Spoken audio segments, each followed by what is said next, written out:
안녕하세요, 프리입니다. 오늘은 휴대용으로 쓸만한 키보드를 하나 가져와 봤습니다. 바로 아이노트의 엑스폴딩 레이저 접이식 키보드인데요. 제가 키보드를 왜 또 샀냐면 제가 기존에 외출 세팅에서 사용을 하던 로지텍의 K380을 좀 대체해볼까 하는 생각에 구매를 했습니다. 이전이랑은 다르게 최대한 가볍게 그리고 작게 라는 목표를 두고 하나씩 지금 바꿔보고 있는데요. 작고 가벼운 키보드가 뭐가 있을까 라고 이제 대체품을 찾던 와중에 찾게 된 녀석입니다. 그럼 이 녀석에 대해서 좀 알아보도록 할게요. 가격은 3만원대 중반대로 신기하게도 K380이랑 비슷하거나 혹은 조금 더 비싼 가격에 판매가 되고 있는 녀석인데요. 색상은 한 가지, 지금 보고 계시는 이 그레이 색상 한 가지 뿐이고요. 키보드 겉면의 질감이 뭐랄까 나쁘진 않아요. 이렇게 만져보면 이게 무슨 재질인지 도통 감이 안 오더라고요.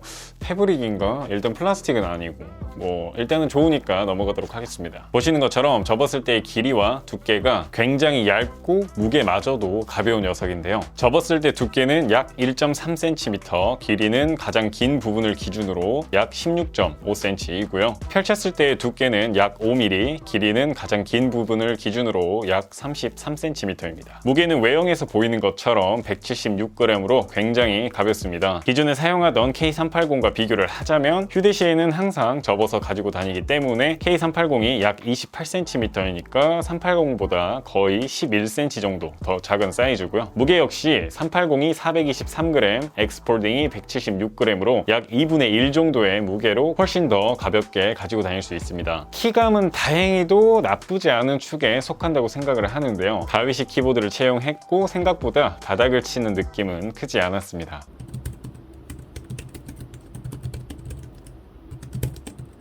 다음은 배터리 성능입니다. 마이크로 5핀을 이용한 충전을 지원하고요. 완충까지는 약 2시간 정도 소요되고 배터리 타임은 연속 사용 시 약 40시간, 대기 시에는 30일 정도로 준수한 배터리 타임을 가지고 있습니다. 출시된 지 좀 된 키보드라 그런지 블루투스 3.0을 지원하더라고요. 물론 사용할 때는 크게 불편함 없이 사용할 수 있으니까 걱정하지 않으셔도 됩니다. 호환되는 플랫폼은 안드로이드, 윈도우, iOS 모두 지원을 하고요. 신기하게도 이렇게 얇고 작은 키보드인데도 최대 3대까지 멀티 페어링을 지원합니다. 이제 이 녀석에 대한 개인적인 후기를 좀 알려드릴게요. 일단 휴대성에 있어서는 K380을 좀 압도하는 면이 없지 않아 있었던 것 같아요. 다른 접이식 키보드들이 모두 그렇듯이 작고 가벼움이 주는 휴대성은 당연히 너무 칭찬할 만한 것인데, 문제는 특출나게 자랑할 만한 장점이 이제 휴대성 말고는 크게 없다라고 할 수 있을 것 같아요. 보시는 것처럼 일반 키보드의 배열이 아니에요. 이상하게 굳이 대각선으로 펼쳐서 처음에 되게 이질감이 느껴졌고요. 이 각도 때문인지 키들의 중앙에 넓은 공백이 생기게 됩니다.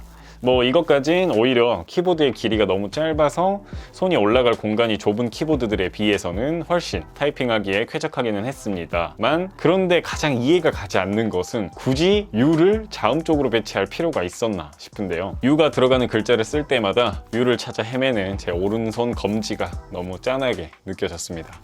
휴대성에 좀 중점을 두다 보니까 이런 선택을 하지 않았나 싶기도 한데요. 물론 방금 설명드린 건 전부 적응의 영역이기 때문에 적응을 좀 하게 되니까 크게 불편하진 않은데 약간의 아쉬움 정도로 느껴지더라고요. 가장 큰 단점이라고 한다면 평평한 곳이 아니면 타이핑을 하기가 어렵다 정도인데요. 가운데 펼쳐지는 부분이 수평으로 고정되지 않고 360도로 펼쳐지게 되어 있어서 아쉽게도 침대 같은 곳에서는 사용하기 어렵습니다. 그렇지만 그럼에도 휴대용 키보드로서는 충분히 그 진가를 발휘합니다. 저처럼 집 밖에서도 키보드가 필수인 사람들한테는 이렇게 작고 가벼운 키보드가 좋을 수밖에 없는 것 같아요.